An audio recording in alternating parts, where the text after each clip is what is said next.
Anong problema natin, Kuya Robin? Ah, kaya pa ba? Ang dami ko kuya, dami ko talagang problema. Hindi ko alam kung paano na. Bakit?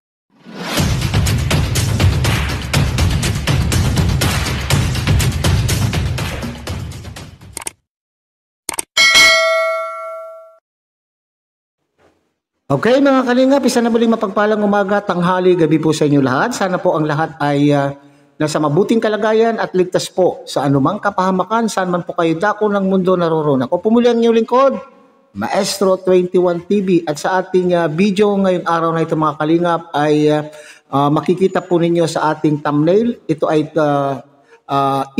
problema.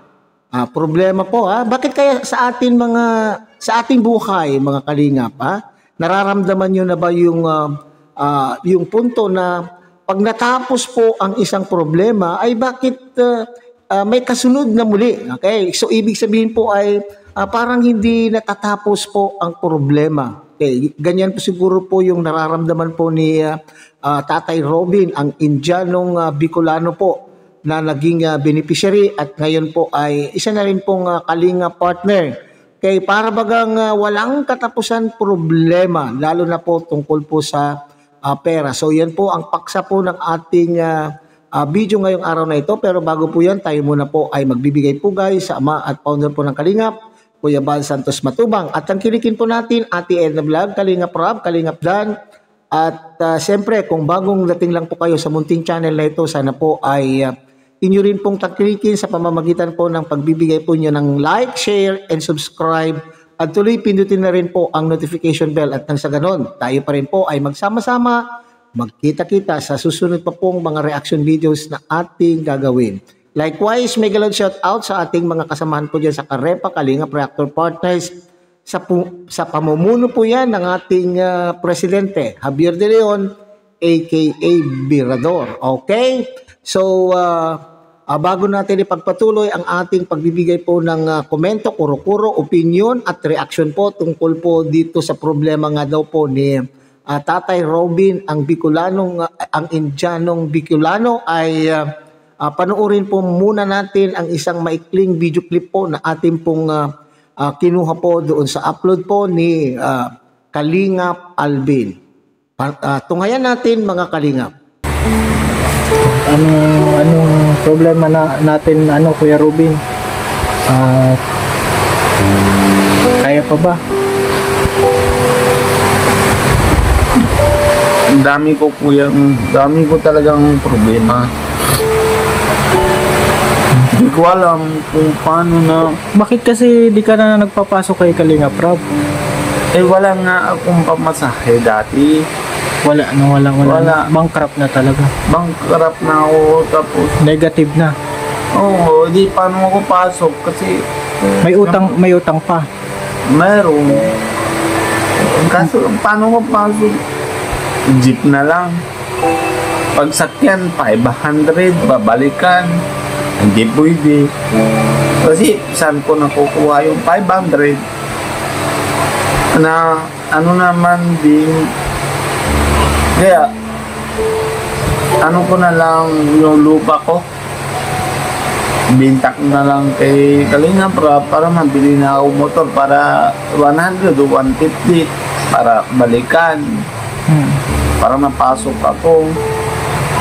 Kasi nakaraan, binabinta ko yung motor ko siyempre, malaking gastos. 65,000 ang gastos ng Kalingap Rob. Kung hindi dahil sa kanya, di wala talaga. Tapos na yun.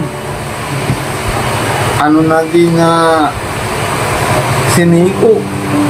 Sunod-sunod naman. Siniko, buti na salamat kay Lord na wala man nangyari kay Nico. Anong nangyari? Anong problema ni Kuya Nico? Babalik ka, bangga? Nabangga? Oo. Kaya, muntik na si Nico. Kaya, salamat kay Lord. Wala man nangyari. Kala ko sunod kay Papa. Paano na? Salamat kay Lord.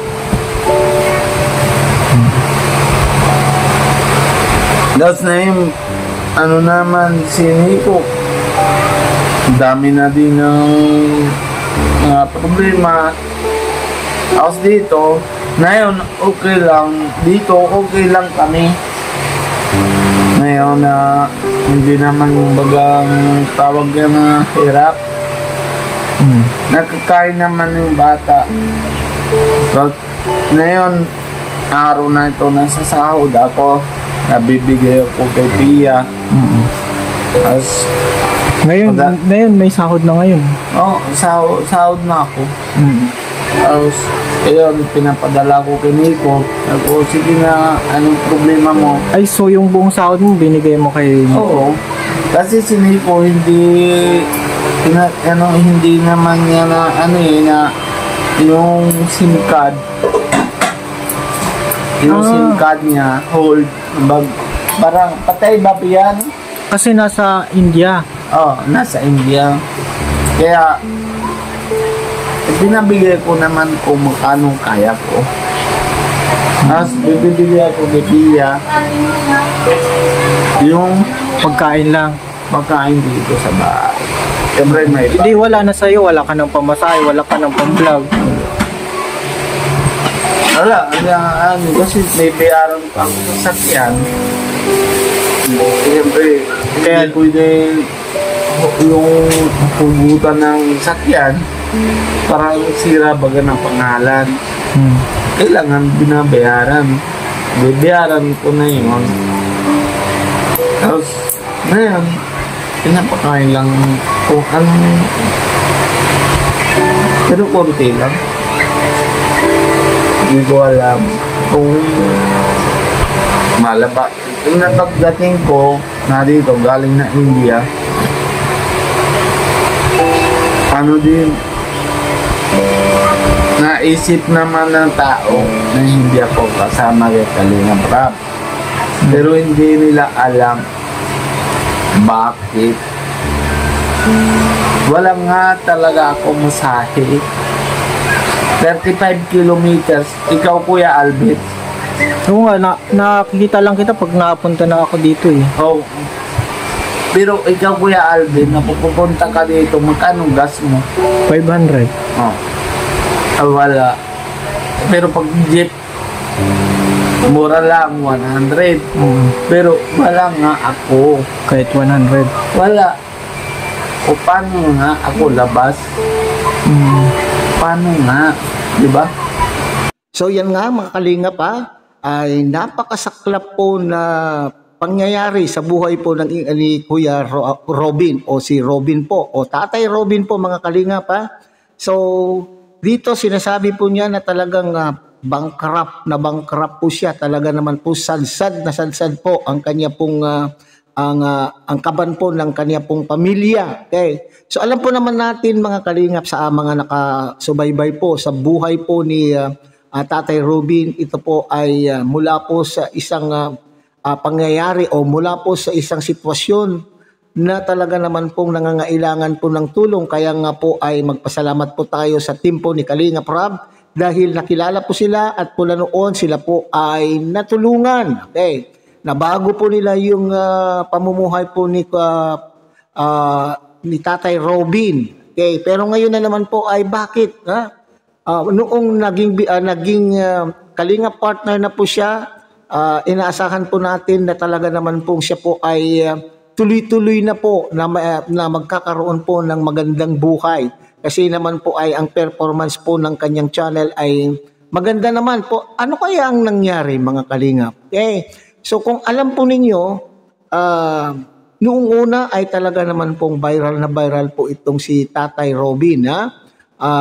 Marami sa mga sponsor ng Kalingap ang talaga naman pong naantig ang kanilang puso at hindi nila po ipinagdamot ang kanila pong tulong. Okay? So bumuhos po ng tulong po kay Tatay Robin. Kaya nga po napabahayan, at kung ano-ano pa pong mga biyaya na natanggap po ng pamilya at inaakala po natin na mababago na totally ang kanya pong pamumuhay, pero bakit sunod-sunod pa rin po ang nagiging problema po ni Tatay Robin? Ano po kaya ang nangyayari po? Ano po kaya ang tunay na pangyayari? Okay?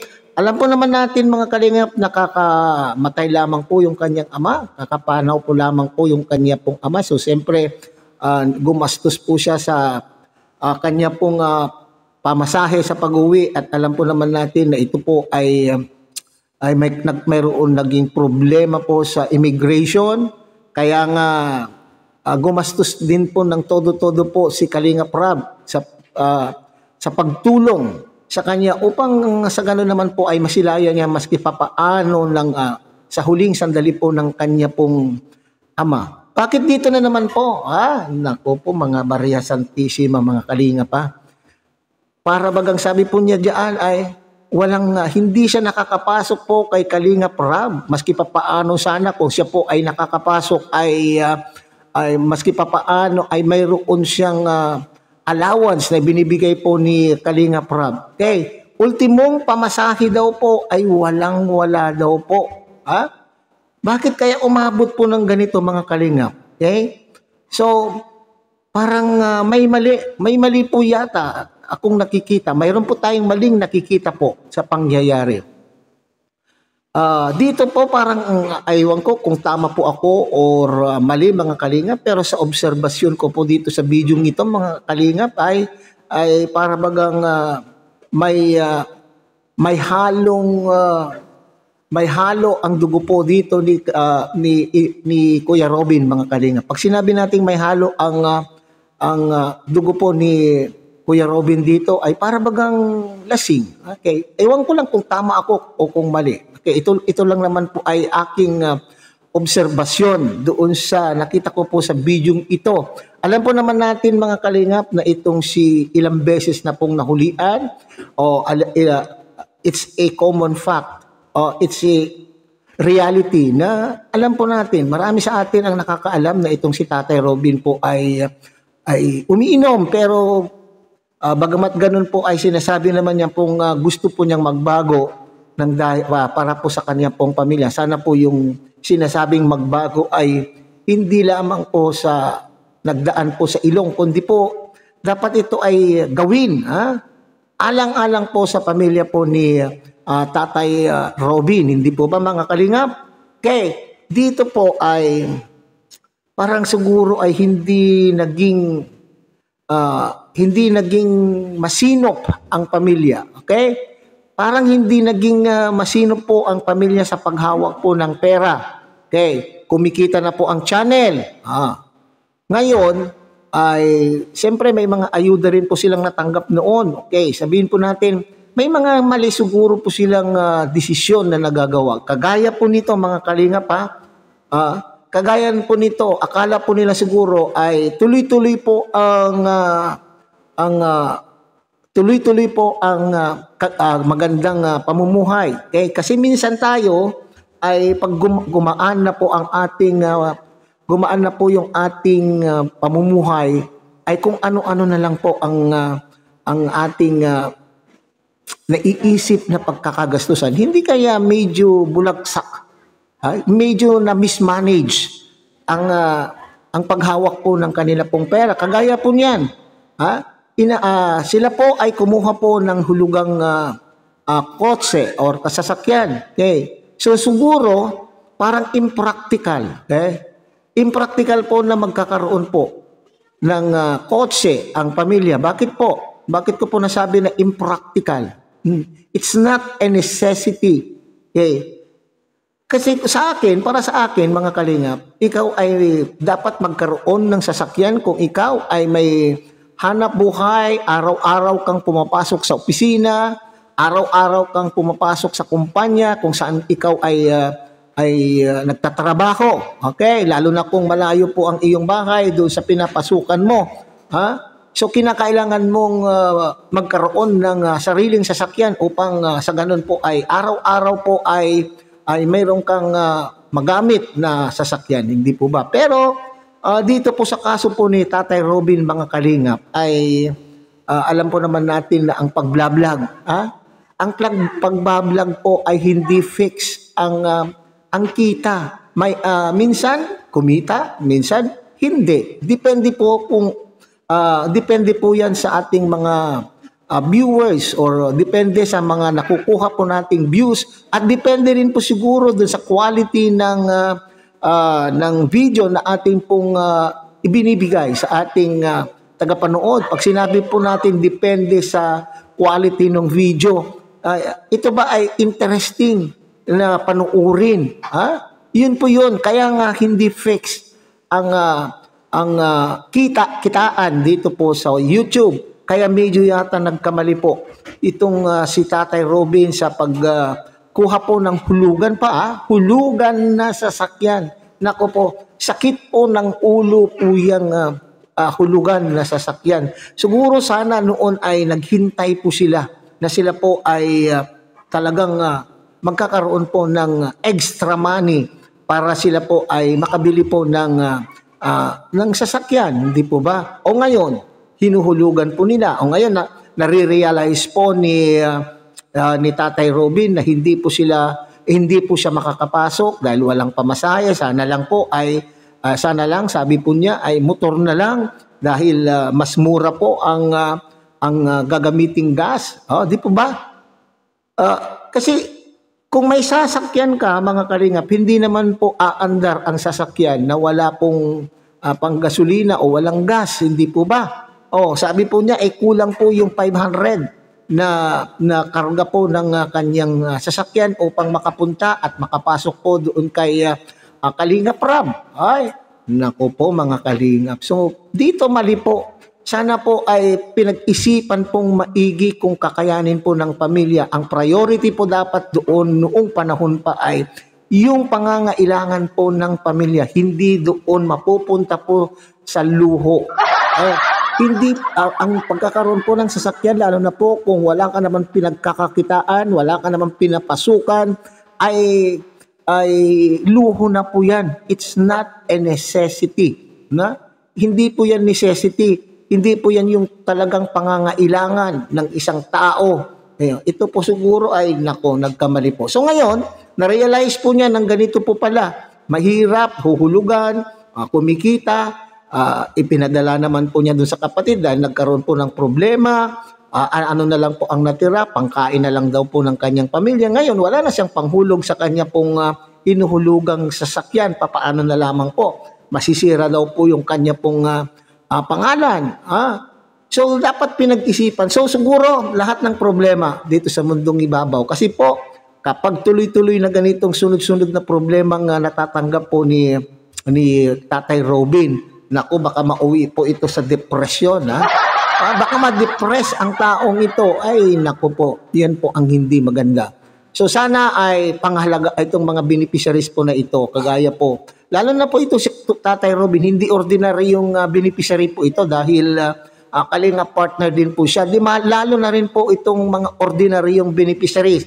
Sana kung binigyan po kayo ng opportunity o pagkakataon na kayo po ay magkaroon po ng mga sponsors na tutulong po sa inyo, pahalagahan po. Pahalagahan po at isipin kung papaano nyo ito mapalago at isipin kung papaano po ninyo masustinar ang inyo pong pangangailangan sa araw-araw. Huwag mo nang isipin ang luho na dapat po ninyong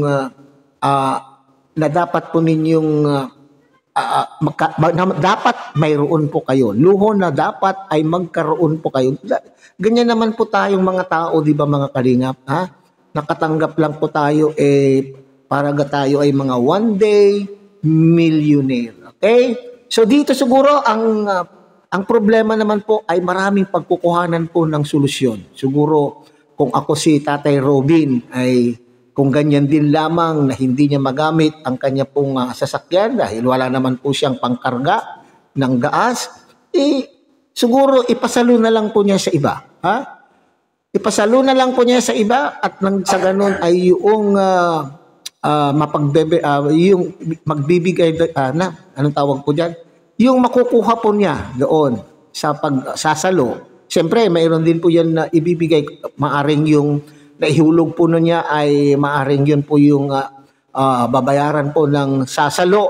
At yung pinanhulog na po niya ay pwede niya pong ibili na lamang po ng motor at nang sa ganun ay maski pa paano ay mura-mura po ang gasolina po ng motor at siya po ay makakapasok araw-araw po kay Kalingap Ram. So kinakailangan ay pag-isipan po natin ang ating mga kinagawa sa ating mga buhay. So sana ay itong pamilya po ni Tatay Robin ay maka-move forward o anong tawag po dyan ay sana po ay magawan po ng solusyon. Hindi kasi natin pwedeng iasa na lang parati na ay nandiyan naman si Kalingap Rab. Hindi ko naman po sinasabi na umaasa po ang pamilya pero nakakalungkot lang lamang po na talagang ganito po ang nangyari po sa buhay po ni Tatay Robin. Pati nga daw po yung lupa ay kaya gusto na rin po niyang ibenta. Hindi po ba? Pero kung ito po ang